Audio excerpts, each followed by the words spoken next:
လက်ဖက်လူပြောလိုက်ရင်တောက်ဆရာကိုပဲပြေးမြင်ကြမှာပေါ့နော်ဒါပေမဲ့တောက်ဖို့မဟုတ်ဖဲစားဖို့တတ်တတ်ဖြစ်တဲ့လက်ဖက်တစ်မျိုးရှိတယ်ဆိုရင်ရောဟုတ်ပါတယ်ဒီနေ့ပြောပြချင်တာကတော့မြန်မာနိုင်ငံရဲ့ယတနာတစ်ပါးလို့ဖြစ်နေပြီးအခုဆိုကဘာကိုယ်တော်ထိုးဖောက်နေပြီဖြစ်တဲ့အဲ့ဒီစားလို့ရတဲ့လက်ဖက်တစ်ကြောင်းပါပဲ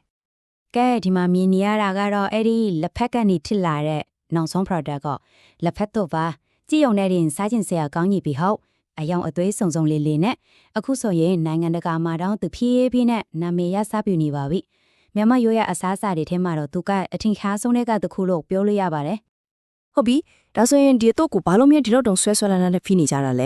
သူ့ရဲ့ဆွဲဆောင်မှုကပါများလဲအဓိကလျှို့ဝှက်ချက်ကတော့အရာသားတွေရဲ့ပေါင်းစပ်မှုပါပဲစဉ်းစားကြည့်လေငံချင်းဆက်အရာသားတွေပါတယ်ပြီးတော့အကျော်စုံရဲ့အကျွေရွေတဲ့အကျွေတွေပဲမျိုးမျိုးရဲ့စိတ်တဲ့အရာသားအားလုံးကိုဒီလိုတဲမှာခံစားရတဲ့အခါတခြားပဲစားစာနဲ့မှမကြူတဲ့ရာသားမျိုးကိုရစေတာပေါ့ဒီအရာသားတွေအားလုံးရဲ့အဓိကစက်ကောင်လျှို့ဝှက်ချက်ကတော့လက်ဖက်လို့ခေါ်တဲ့အချင်းဖုတ်ထားတဲ့လက်ဖက်ရွက်အစိုးတွေပါပဲဟုတ်တယ်ကျွန်တော်တောင်းနေကြလက်ဖက်ချုပ်မဟုတ်ဘူးနော်ဒါကစားလို့ရအောင်ကိုတီးသက်အချင်းဖုတ်ထားတာ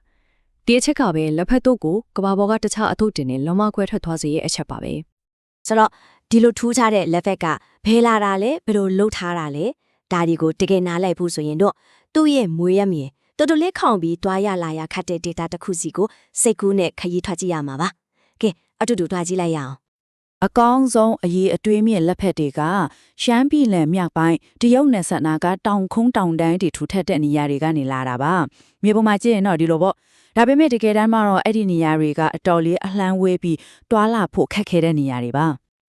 ဥပမာနန်းဆန်လိုလက်ဖက်ဆိုင်ခင်းတွေအမားကြီးတဲ့နေရာကိုတွားဖို့ဆိုရင်လေတောင်ဆောင်ကိုဖြိုးချင်းထွင်းဖောက်ပြီးလှုပ်ထားတဲ့ကားတစ်စီးစာပဲထွားလို့ရတဲ့လမ်းချင်းလေးပဲရှိပါသေးတယ်ဒါကိုကြည့်ရင်နိုင်ငံကတစ်ဖက်မှာအရှင်းဟုန်နဲ့ပလောင်လဲနေပေမဲ့တချို့နေရာတွေမှာအခြေခံအဆောက်အအုံတွေဘလောက်လိုအပ်နေသေးလဲဆိုတော့ကိုတွေ့နိုင်ပါတယ် ဒီဂျေတက်မှာလက်ဖက်ရဲ့တမိုင်းကဘလောက်တောင်နဲ့ဆိုင်လဲဆိုတာကိုဒီနှစ်တထောင်တက်တိုင်းရှိတဲ့လက်ဖက်ပင်ကြီးကတက်သေးခံရပါဒန်တာရေးဆန်ဆန်ပဲနော်ဒါပေမဲ့တစ်ဖက်မှာလေးကြည့်လိုက်ပါအောင်ဒီနေ့ခေတ်မှာလက်ဖက်ခူးရတဲ့အလုပ်ကအသက်နဲ့ရင်းရလောက်အောင်မတ်ဆောက်ပြီးအန်ဒီယေများတဲ့တောင်ဆောင်တွေပေါ်မှာလုတ်ကင်နေကြရတာပါဒီလိုရှေ့ကျတဲ့အမွေနစ်ကိုမျိုးဆက်တွေများကြီးလက်စင်ကန်ထိမ့်ထိမ့်လာခဲ့ကြတာကတော့ပလောင်လူမျိုးတွေပါပဲသူတို့ကိုတာအန်လူမျိုးတွေလွတ်လဲခေါ်ကြပါတယ်ရာစုနှစ်ပေါင်းများစွာကတည်းကဒီလက်ဖက်ဆိုင်ခင်းတွေဟာသူတို့ရဲ့ဘဝသူတို့ရဲ့ယဉ်ကျေးမှုပါပဲ နေတာနဲ့လူတွေအကြောင်းသိပြီဆိုတော့ထာမန်လက်ဖက်ရဲ့စင်လေးကနေကျွန်တော်တို့စာနေကြတဲ့ရသာရှိတဲ့လက်ဖက်အဖြစ်ကိုဘယ်လိုများပြောင်းလဲတွဲတယ်လဲသူ့ရဲ့ထူးခြားတဲ့ပြုလုပ်ပုံအဆင့်ဆင့်ကိုတစ်ချက်လေ့လာကြည့်အောင်ပါလက်ဖက်ရဲ့အသက်ထစ်တဲ့အဲ့ဒီထူးခြားတဲ့အရာတာကိုရဖို့ရှေ့ကျတဲ့နီလန်းတွေရှိပါတယ်အဆင့်ချင်းကတော့ဒီလိုပါပထမဆုံးအကောင်းဆုံးလက်ဖက်တွေကိုခူးပြီးတာနဲ့ဓာတ်တုံးမှုမဖြစ်အောင်ချက်ချင်းရင်နှွေးငွက်နဲ့ပေါင်းလိုက်တယ်ပြီးရင်အဲ့ဒီပေါင်းပေးတာအရက်တွေကိုရေကိုအောင်ဖိညစ်ပြီးလက်ရပါတယ်အရေးကြီးဆုံးအဆင့်ကတော့နောက်ဆုံးအဆင့်ပဲအဲ့ဒီလက်ဖက်တွေကိုမြေချင်းတွေထဲမှာထည့်အပေါ်အားနဲ့ကြုတ်တုံးကြီးတွေနဲ့ဖိပြီးအနည်းဆုံးရက်20လောက်အချင်းဖောက်ထားရတာပါဆိုတော့လက်ဖက်ဆိုတာမြန်မာလူမှုအဖွဲ့အစည်းမှာဘယ်လောက်တောင်အရေးပါလဲသူ့သမိုင်းကိုကြည့်ရင်သိနိုင်ပါတယ်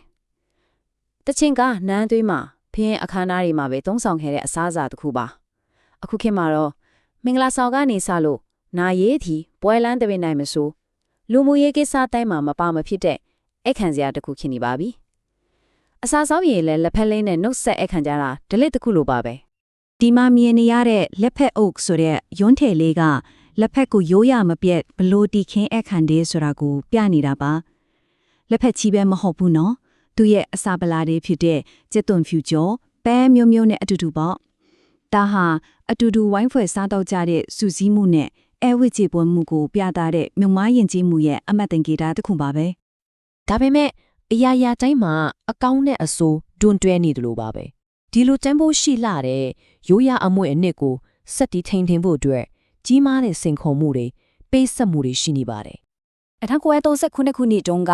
British အရာရှိတယောက်ဖြစ်တဲ့ Morris Collis ကဒီဒေတာရဲ့အလားကိုချိုင်ဝမ်တစ်ခုလုံးဟာကျေပြိုးလာရဲ့လက်ဖက်ဆိုင်ခင်းကြီးတစ်ခုပါပဲလို့ဆိုပြီးကြပြဆန်းဆန်းကိုမတန်းတင်ခဲ့ပူပါရဲ့တက်ကိုလှပါပဲမြင်ကွင်းတစ်ခုကိုမြင်အောင်မိမှာပါဒါပေမဲ့အဲ့ဒီလိုလှပတဲ့မြင်ကွင်းရဲ့နောက်ွယ်မှာတော့လုံးဝစန့်ကျင်ဘက်ဖြစ်တဲ့ကြမ်းတမ်းတဲ့လက်တွေ့ဘဝတွေရှိနေပါတယ်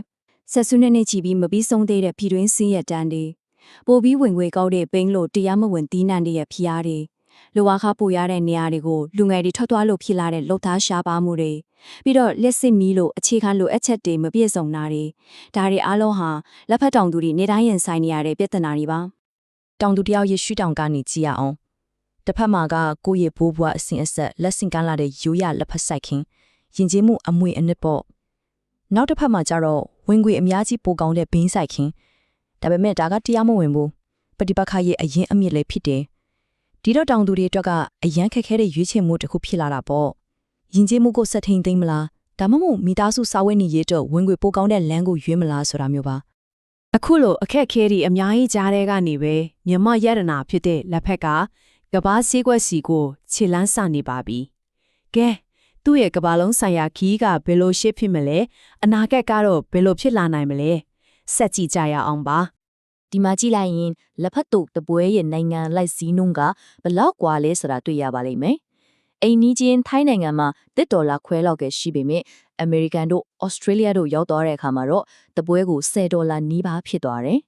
ဒီလောက်กว่าသွားတာကတော့တဲ့ယူပို့ဆောင်စိတ်တီအဲ့ဒီနိုင်ငံတွေကလုပ်ငန်းလက်ပတ်မှုစိတ်တီကြောင့်လည်းပါတယ်လို့ထူးခြားဆန်းပြတဲ့ exotic food တစ်ခုအနေနဲ့တန်ဖိုးမြင့်တက်သွားတာကြောင့်လည်းဖြစ်ပါတယ်ဒီနေရာမှာအလားအလာဘယ်လောက်ကြီးလဲဆိုတာကိုကြည့်အောင်ကမ္ဘာလက်ဖက်ချော်စီခွက်တစ်လုံးနဲ့ရှင်ကြည့်မယ်ဆိုရင်2023ခုနှစ်တနှစ်တည်းမှာတင်လက်ဖက်ချော်တင်သွင်းလို့စုစုပေါင်းတန်ဖိုးက American dollar 9.1 ဘီလီယံရှိခဲ့ပါတယ်။မနည်းတဲ့ပမာဏကြီးပါပဲ။ဒီဈေးခွက်ထဲကိုစားလို့ရတဲ့လက်ဖက်ကဘယ်လောက်ထိထိုးဖောက်နိုင်မလဲဆိုတာစိတ်ဝင်စားစရာပါ။ဒါပေမဲ့အဲ့ဒီအခွင့်အလမ်းကိုအမိအရာဖန်ဆုံနိုင်မှုဆိုရင်တော့ကြော်လွှားရမယ့်အတားအဆီးတွေကလည်းရှိနေတော့မှာပဲ။ဥပမာနိုင်ငံတကာကသတ်မှတ်ထားတဲ့အစားအသောက်ဘေးကင်းလုံခြုံမှုစံနှုန်းတွေနဲ့ကိုက်ညီအောင်လုပ်ရမယ်။နိုင်ငံလိုက်တင်သွင်းခွင့်စီမင်းစည်းကမ်းတွေကိုကြော်ဖြတ်ရမယ်။ပြီးတော့လူတွေမြင်ရင်အိုးဒါမြန်မာလက်ဖက်ပဲလို့သိစေမယ့်အမှတ်တမ်းစီတစ်ခုကိုစနစ်တကျတည်ဆောက်ရမယ်။အရေးကြီးဆုံးကတော့စားလို့ရတဲ့လက်ဖက်ဆိုတာကိုမသိသေးတဲ့ကမ္ဘာစားသုံးသူတွေကိုအသိပညာပေးဖို့ပါပဲ။ဒါကြောင့်နောက်ဆုံးမှာတော့ကျွန်တော်တို့အားလုံးအတွက်စဉ်းစားစရာမေးခွန်းတစ်ခုတင်ခဲ့ပါတယ်။ရှေးကျဲတဲ့ရိုးရအမွေအနှစ်ထဲမှာနက်နက်ရှိုင်းရှိုင်းအမြင့်တွယ်နေတဲ့ဒီလက်ဖက်ဆိုတဲ့အစားအစာတစ်ခုကခေတ်သစ်21ရာစုရဲ့ကမ္ဘာလုံးဆိုင်ရာစားပွဲပေါ်ထိရောက်အောင်ခက်ခဲတန်းတန်းတဲ့ခရီးကိုရှင်သန်ကြော်ဖြတ်နိုင်မှာမလားဒါဟာလက်ဖက်တစ်ခုတည်းရဲ့အနာဂတ်မဟုတ်ပါဘူးကမ္ဘာအနှံ့ကတခြားရိုးရအစားအစာတွေရဲ့အနာဂတ်အတွက်ပါအရေးကြီးတဲ့မေးခွန်းတစ်ခုဖြစ်နေပါတယ်